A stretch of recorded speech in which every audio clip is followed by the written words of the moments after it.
that the available evidence would not support federal civil rights charges against any officer.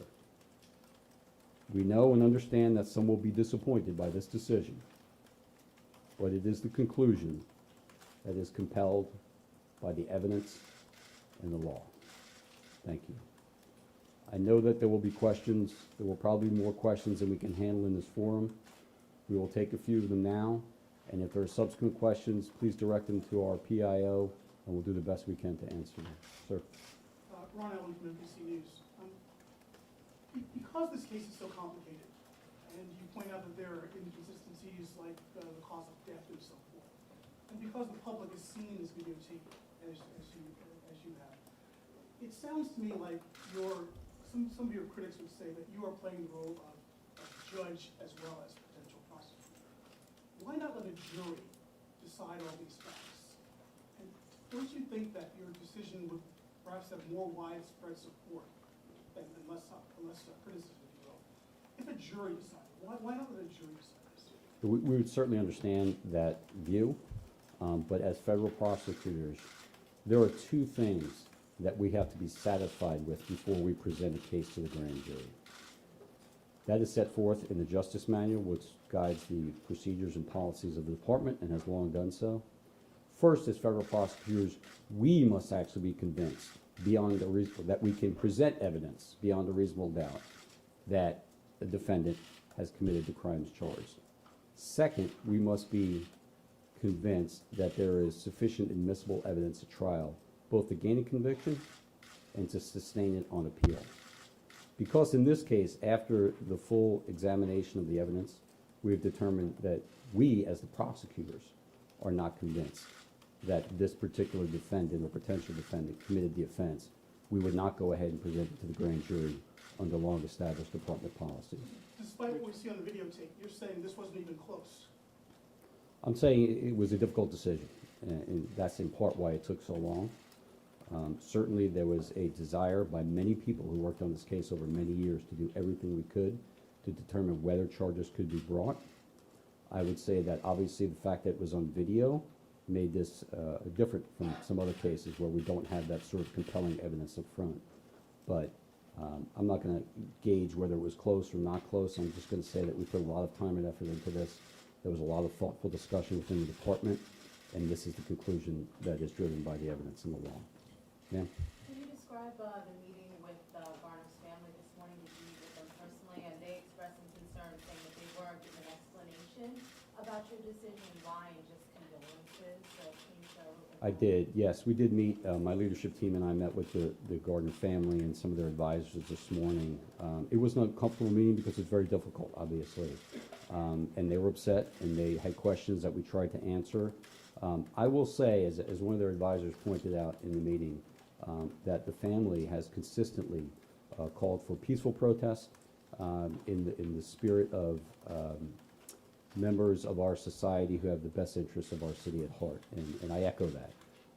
We did our best to try to explain why we reached the decision that we reached, but obviously it was a difficult discussion with the Gardner family. I did express my condolences, the condolences of Attorney General Barr and the department, and I apologize to them for how long this took, because the delay certainly is regrettable and inappropriate. Sir, Richard, can you expand more on that about the delay in terms of why did it take so long? It's one of the criticisms here. We went through several different U.S. attorneys, different attorney generals, different civil rights attorneys over the DOJ. I mean, it sounds like there was a problem here. And just if you can explain, is it a problem that it took so long? Did that in any way affect the investigation? This should never have taken as long as it did. I don't think that the delay in any way compromised the investigation. This is not a situation where evidence was lost or memories faded. People were interviewed immediately after the incident, and more than 46 witnesses were interviewed: law enforcement, civilian, expert witnesses in the use of force, medical examiners, and others. So I don't think that we lost evidence by the delay, but the delay was entirely inappropriate and unacceptable. And as you said, we've had a number of changes. U.S. attorneys, I think there have been probably 5 AGs who've considered this case. Certainly that was part of it, but I do think it was a delay due in part to the fact that people wanted to be absolutely certain that we had looked at every factor and every aspect of this case before a decision was made to decline. Richard, can you speak to the split between this office and the Civil Rights Division in the Justice Department that had seemed to simmer for years? I'm certainly not going to comment on the internal deliberations of the department. I will say that we have over 100,000 employees and everyone has their role. There was a tremendous amount of discussion within the department over years, in part because of change of administrations, tremendous amount of briefing, a tremendous amount of discussion. I will say that at the end of the day, Attorney General Barr thoroughly considered this case and made a decision himself, and that is the decision of the department. What about when Eric Garner was on the ground? What about Statute of limitations expired. Is there, because there's debate amongst legal experts. I understand. I'll address this, and then I'll ask that you direct any further questions to the PIO, and we'll answer them the best we can. I know there's an issue about statute of limitations. So the way this comes into play in this case is there are questions about exactly how these different factors, including the chokehold and other things, contributed to Mr. Gardner's death.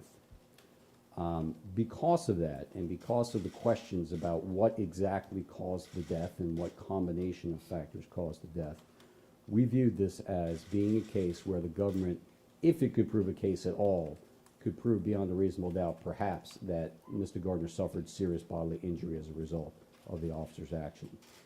That charge has a 5-year statute of limitations. And that's why, in an abundance of caution, we made sure that it was thoroughly reviewed and a decision was made before that 5-year statute of limitations was triggered. You talked about Again, the thank speed you of all. the You can direct further interaction questions and to the the PIO, and transactions. we'll address them the best that we can. Thank you for being here today.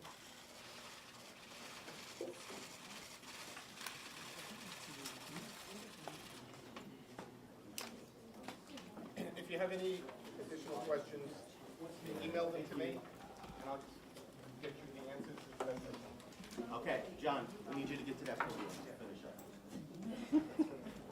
Okay? Does everybody need have my email address? John, John, dot,